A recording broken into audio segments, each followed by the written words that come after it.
Assalamualaikum warahmatullahi wabarakatuh. Kami dari kelompok 10 akan menjelaskan tentang penyembelihan hewan dan haji serta umrah. Yang pertama, saya akan menjelaskan penyembelihan hewan. Menurut Kamus Besar Bahasa Indonesia, penyembelihan merupakan proses, cara, perbuatan menyembelih, penggorokan, pemotongan leher, dan pembantaian. Dalam istilah fikih, pemotongan tersebut disebut zukar atau zab. Kotruf mengatakan bahwa asal kata zukat dalam bahasa adalah tamam penyempurnaan. Sedangkan dalam syar'i, zukat adalah ungkapan untuk sebuah penumpahan darah. Kemudian penjelasan tentang kurban.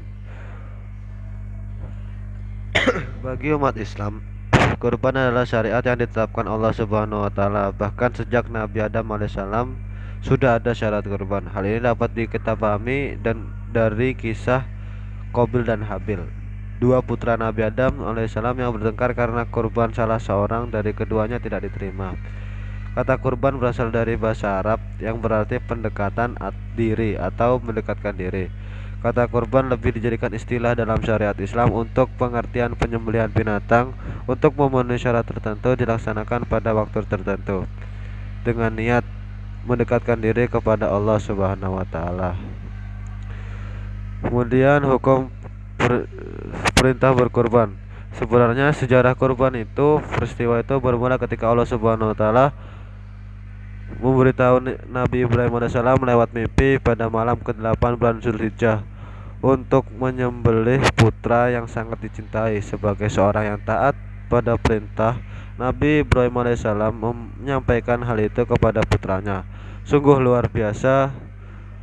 Ternyata beliau tidak keberatan. Nabi Ismail tidak keberatan. Pada hari ke-10 bulan Zulhijjah pada waktu duha, Nabi Ibrahim alaihissalam melaksanakan perintah Allah, yakni menyembelih putranya. Hari ke-10 tersebut dikenal sebagai hari nahar. Kemudian penjelasan tentang akikah.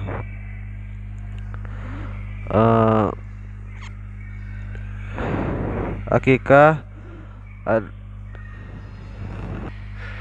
dalam kehidupan masyarakat kita sering menyaksikan tradisi pasaran bayi atau ada juga yang menyembelih hewan untuk akikah. Hukum akikah. Akikah menurut sebagian besar ulama hukumnya sunnah bagi orang tua yang baru melahirkan anaknya. Dan sebuah hadis disebutkan dari Samurah radhiyallahu an bahwasanya Rasulullah SAW bersabda, tiap-tiap anak itu tergadai dengan akikahnya yang disembelih baginya pada hari ke-7, dicukur rambutnya dan diberi nama. Hadis riwayat At-Tirmizi 1442. Waktu pelaksanaannya adalah akikah adalah penyembelihan binatang berkenaan dengan kelahiran anak yang disyariatkan dilaksanakan pada hari ke-7 kelahiran anak, seperti dijelaskan dalam hadis berikut. Dari Rasulullah SAW, tiap-tiap anak itu tergadai dengan akikahnya dan disembelih baginya pada hari ke-7, dicukur rambutnya dan diberi nama. Cukup sekian, akan lanjutkan oleh saudari Azian. Assalamualaikum warahmatullahi wabarakatuh. Perkenalkan, nama saya Azian Diasa Putri, NIM 201200003 dari kelompok 10. Di sini saya akan melanjutkan penyampaian materi, yaitu mengenai haji dan umroh. Yang kita akan bahas pertama yaitu ibadah haji. Pengertian dan hukum haji. Secara bahasa, haji berasal dari bahasa Arab yaitu hajja yang artinya menyengaja sesuatu. Sedangkan secara istilah, haji yaitu sengaja mengunjungi Ka'bah atau Baitullah untuk melakukan beberapa amal ibadah dengan syarat-syarat yang telah ditentukan. B. Hukum haji adalah wajib bagi yang mampu, seperti firman Allah dalam Quran Surah Ali Imran ayat 97 yang artinya, di sana terdapat tanda-tanda yang jelas di antara makam Ibrahim. Barang siapa yang memasukinya atau Baitullah, amankanlah dia. Dan di antara kewajiban manusia terhadap Allah adalah melaksanakan ibadah haji ke Baitullah, yaitu bagi orang-orang yang mampu mengadakan perjalanan ke sana. Barang siapa mengingkari kewajiban haji, maka ketahuilah bahwa Allah Maha Kaya atau tidak memerlukan sesuatu dari seluruh alam. Pertama, Islam. Haji merupakan kewajiban bagi orang yang beragama Islam. Yang kedua, balik. Bagi anak kecil, belum memiliki kewajiban untuk haji. Yang ketiga, berakal sehat. Orang yang gila tidak wajib melakukan haji. Yang keempat, merdeka. Melaksanakan haji bagi hamba sahaya tidak wajib. Yang kelima, mampu. Adanya kesanggupan baik fisik maupun materi. Kemudian, rukun haji. Yang pertama, ihram disertai niat, yaitu berniat mengerjakan haji. Yang kedua, wukuf, yaitu hadir di padang Arafah pada waktu yang telah ditentukan. Yang ketiga, tawaf, yaitu mengelilingi Ka'bah sebanyak 7 kali. Yang keempat, sa'i, yaitu berlari-lari kecil dari Bukit Sofa ke Bukit Marwah. Yang kelima, tahallul, yaitu menghalalkan perkara yang semula diharamkan. Yang keenam, tertib, yaitu mendahulukan yang dahulu di antara rukun-rukun itu.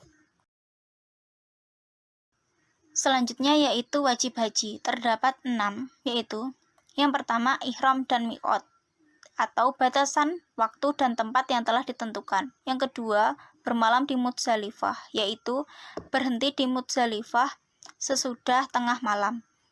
Yang ketiga, melontar jumrah Aqobah pada hari raya haji. Yang keempat, melontar 3 jumrah, yaitu jumrah ula, wasta, dan Aqobah. Yang kelima, bermalam di Mina. Yang keenam, tawaf wada yang dilaksanakan sewaktu akan meninggalkan Mekah. Yang ketujuh, yaitu tidak pernah melakukan perbuatan yang dilarang. Yang selanjutnya yaitu sunnah haji. Pertama, membaca talbiyah selama ihram sampai melontar jumrah, berdoa sesudah membaca talbiyah, membaca zikir sewaktu tawaf, sholat 2 rakaat sesudah tawaf, dan yang terakhir adalah masuk ke Ka'bah. Mengenai larangan haji. A. Bagi laki-laki yaitu memakai pakaian berjahit, menutup kepala. Bagi perempuan yaitu menutup muka dengan kedua telapak tangan. Bagi laki-laki dan perempuan yaitu memakai wangi-wangian, menghilangkan rambut atau badan lain, memotong kuku, mengakadkan nikah, bersetubuh bagi suami istri, dan berburu dan membunuh binatang darat. Selanjutnya yaitu tentang dam haji atau denda haji. Yang pertama, jika tidak mengerjakan haji ifrad, yaitu menyembelih kambing atau berpuasa.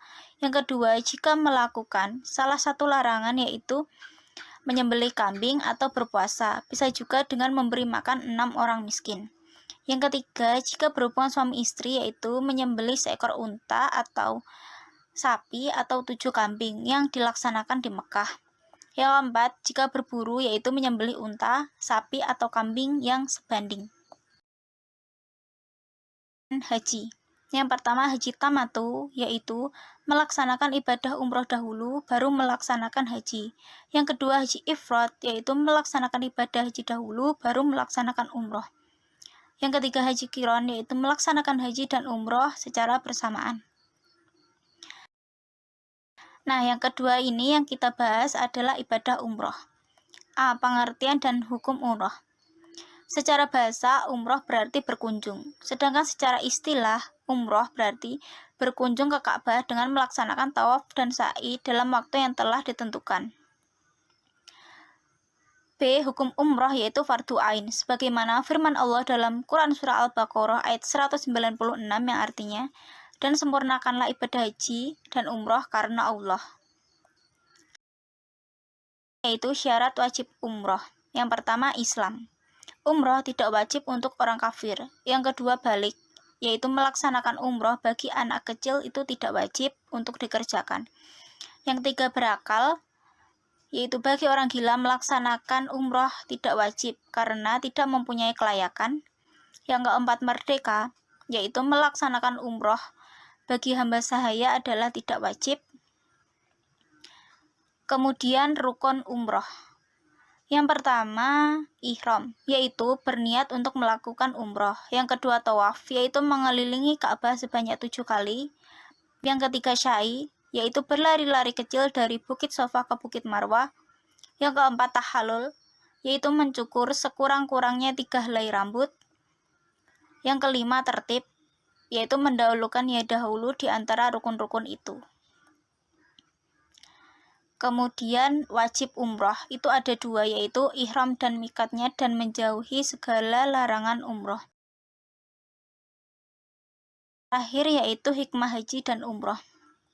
Yang pertama, bagi individu yang menunaikan yaitu menghapus semua dosa kecil dan menyembunyikan diri dari perbuatan maksiat, diampuni segala dosa karena Allah Subhanahu wa taala Maha Pengampun, menyucikan jiwa seseorang, meningkatkan keimanan seseorang dengan menepati janji, mengingatkan akan perjuangan Rasulullah yang telah menyinari dunia dengan amal soleh, melatih sifat sabar dan disiplin, mensyukuri nikmat yang telah diberikannya. Yang kedua yaitu hikmah haji dan umroh bagi umat Islam pada umumnya, yaitu menciptakan rasa persatuan dan kesatuan, mempererat tali persaudaraan bagi umat Islam, media untuk berdakwah menyebarkan agama Islam, lebih mengutamakan kepentingan agama daripada kepentingan pribadi. Baik, mungkin itu yang dapat saya sampaikan. Kurang lebihnya saya mohon maaf. Terima kasih. Wassalamualaikum warahmatullahi wabarakatuh.